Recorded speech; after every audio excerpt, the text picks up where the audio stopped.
Allez, bonjour à tous, c'est Fabien de la chaîne Objectif des Jeux. On se retrouve donc pour la vidéo mensuelle, la vidéo du mois.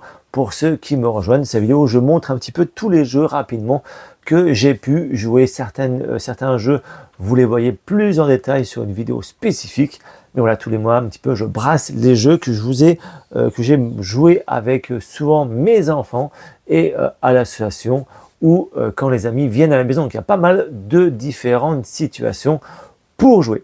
Alors oui, donc ce mois-ci, il n'y a pas eu énormément de nouveautés parce qu'il y avait certains jeux où j'avais mis un petit peu de côté parce que je voulais partir sur d'autres jeux, mais ceux-là, je voulais absolument jouer. Et là, il y a un nouveau Tiny Epic qui est arrivé, donc c'était l'occasion de pouvoir relancer mes derniers Tiny Epic que j'avais pas joué.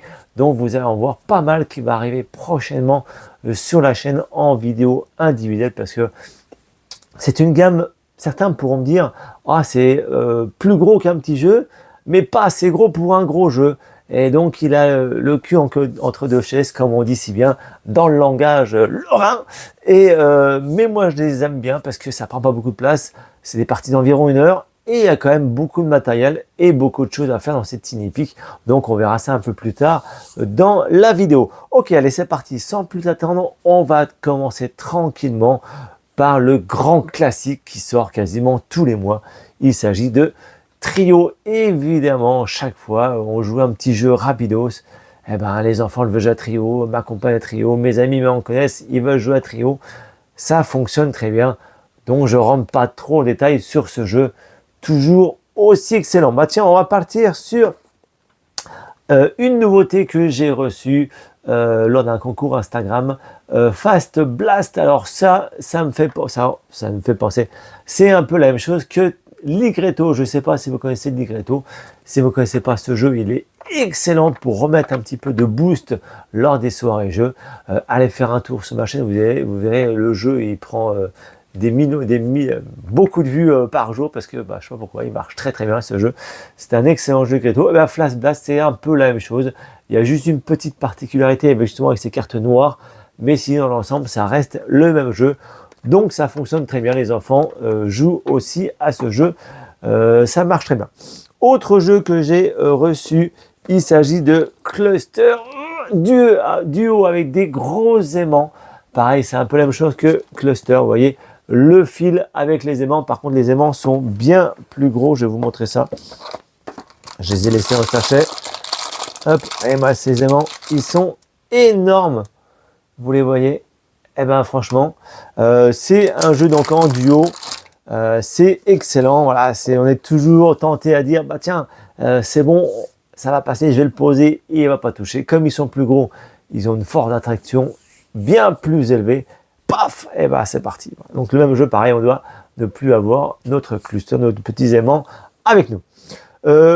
Autre jeu, petit jeu encore, tiens, qui est juste ici, il s'agit de leçon de pêche, un Matago solo. Oui, je suis parti en déplacement la semaine dernière, dont j'ai pris, si vous avez suivi sur mon compte Instagram, vous avez pu voir les différents jeux que j'ai embarqués lors de mon déplacement. Leçon de pêche en faisait partie. Je vous montrerai aussi les jeux. Donc avec Mind Me, les éditeurs, c'est ceux qui ont fait Olema. Donc c'est un jeu d'ambiance, vous allez voir, c'est plutôt sympa. J'ai même déjà joué jusqu'à 7 joueurs, on était 7 hier soir. Donc ça a vraiment rigolé. Je vais vous expliquer un petit peu le principe. Donc chaque joueur va récupérer une petite plaquette comme ça, où il va pouvoir écrire un mot, un chiffre en fonction du maître de jeu. Le maître de jeu va un petit peu changer forcément à chaque tour. Et il va piocher une carte parmi toutes les cartes qu'il y a. Il y a, je pense, au moins 100 cartes. Et par exemple, il y a 3 choix de possibilités. Il va dire à voix haute, moi j'accepterai de ne pas parler pendant 30 jours pour 1 euro. Donc lui, il va mettre le nombre d'euros par rapport à la question. Donc voilà, par exemple, j'accepte de ne pas parler pendant 30 jours pour aller 5000 euros. Je marque 5000 euros. Tous les autres joueurs vont essayer de deviner ce que je vais mettre. Et celui qui a trouvé ou qui s'est rapproché gagne la carte qui correspond à 1 point. Le joueur suivant, voilà, on passe le paquet de cartes au joueur suivant. Il va poser aussi la question marquée et ainsi de suite. Celui qui récupère cette carte correspond à 7 points gagne la partie. Des franches rigolades avec ce jeu. On s'est bien marré parce qu'il y a des questions un petit peu foufou. Moi, je paierais combien d'euros pour étudier un an à Poudlard? Qu'est-ce qu'il y a? Moi, j'appellerais mon entreprise de coiffure un tel. Moi, j'aimerais l'acteur un tel pour jouer le rôle de ma vie. Moi, j'inventerai l'invention que j'attends d'ici 2050 et un tel. Des plein de questions où on se marre bien. Les réponses souvent sont des fois un peu farfelues. C'est pour ça que je voulais vous parler de ce jeu-là. Il est excellent. Et on enchaîne avec Parchemancien. C'est un jeu de collection de cartes, on va dire, puisqu'à la fin, on va compter les cartes qu'on a récupérées. Parmi les 4 familles de créatures, on va récupérer 3 cartes sur une rivière. Chaque joueur va, le joueur principal va jouer des cartes et après on va changer de tour. C'est un jeu plutôt malin. J'ai joué avec mon grand de 13 ans, celui de 9 ans. Il n'a pas aimé, mais voilà, de temps en temps j'y joue. Et ce jeu-là pour Parchemancien. Autre jeu, allez, celui-là, voilà. Vous avez vu une vidéo sur la chaîne exclusive. C'était Heredity, l'extension Souvenir vient d'arriver en 2 chapitres supplémentaires. J'ai commencé, bien évidemment, j'étais en déplacement, j'ai commencé j'ai commencé le premier chapitre, j'ai adoré, je n'en dis pas plus évidemment. Si vous connaissez pas du tout, donc Heredity, donc c'est ce jeu-là, allez faire un tour sur la chaîne, vous allez voir, l'ambiance est excellente, on révèle des cartes, on a des choix à faire, on ne pourra pas tout faire. Et l'histoire est extrêmement sympa. Allez, je vous conseille peut-être, si ça vous intéresse, mettez-moi en commentaire et peut-être que je vous ferai une vidéo sur cette extension. Ça va arriver des choses, donc à voir. On continue avec un jeu qui sort aussi vraiment souvent. C'est Camon, je ne sais pas si vous connaissez, édité par Cosmoludo de Bruno Catala. Donc là, ce jeu-là, ça aussi, ça fonctionne très bien. Dans une vidéo précédente, je vous ai montré comment cela fonctionnait. On va donc choisir une façon, enfin pas choisir une façon, on va essayer de relier la ligne jaune avec l'autre ligne jaune. C'est l'une des 3 possibilités pour marquer des points de victoire, pour gagner plutôt. Et il y a une façon, soit je récupère cette forme-là ou ce symbole, et après l'adversaire va devoir jouer sur l'une des couleurs ou du symbole que j'ai choisi précédemment. Donc c'est c'est tactique et c'est vraiment sympa comme jeu.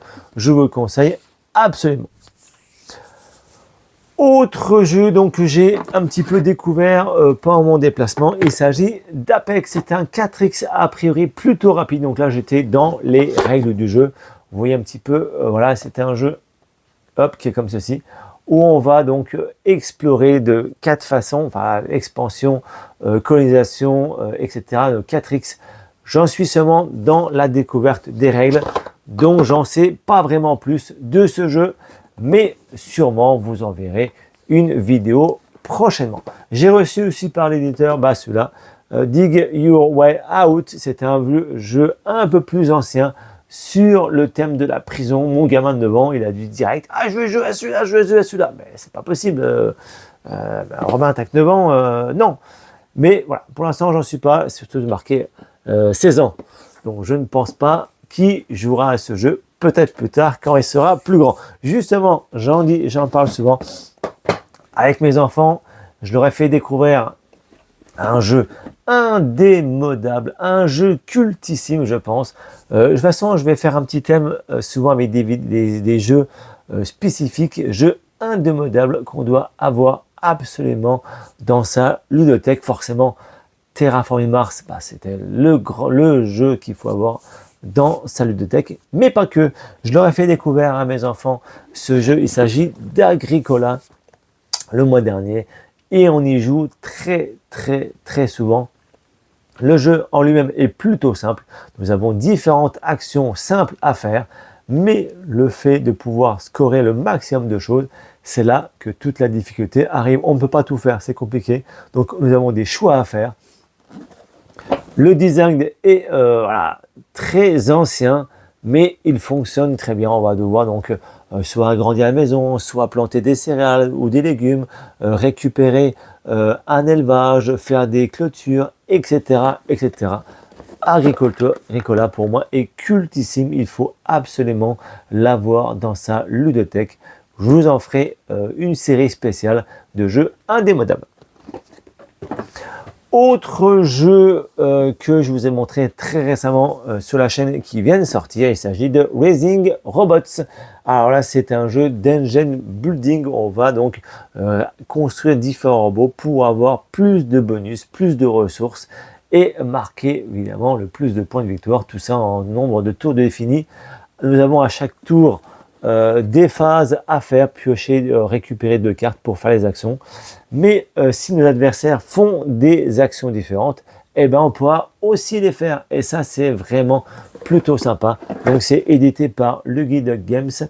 Je vous conseille aussi ce jeu. Vous pourrez évidemment voir sur la chaîne la vidéo exclusive. Autre découverte du jeu que j'ai pas encore vraiment assimilé les règles, mais ça n'a pas l'air bien compliqué. Il s'agit de Pyramidice de Dong Panning Game. C'est un jeu de dés, évidemment, on va construire nos pyramides avec différents pouvoirs au niveau des dieux. Nous avons récupéré des tuiles, faire des actions, etc. Voilà, pour l'instant, j'en suis encore dans le mode découverte des règles.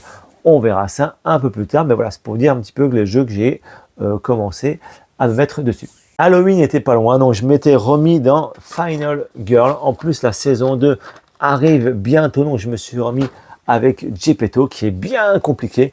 Mais très prochainement, vous verrez une vidéo sur la chaîne, puisque vraiment, ce jeu-là, il est quand même exceptionnel.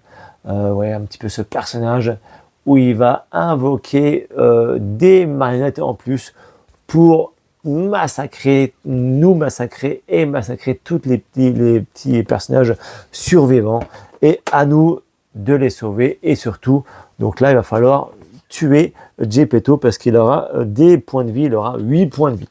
J'avais déjà fait une vidéo avec un autre thème, puisqu'en fait la saison 1 comprend, je crois, 5 boîtes comme ça individuelles.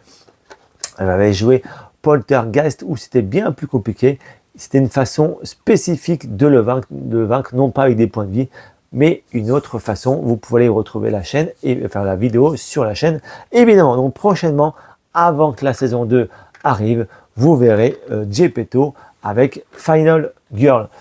Ça fait des mois que j'ai ça avec moi. Je m'étais acheté voilà, pour 10 € un jeu de rôle solo où on est restaurateur à Chicago.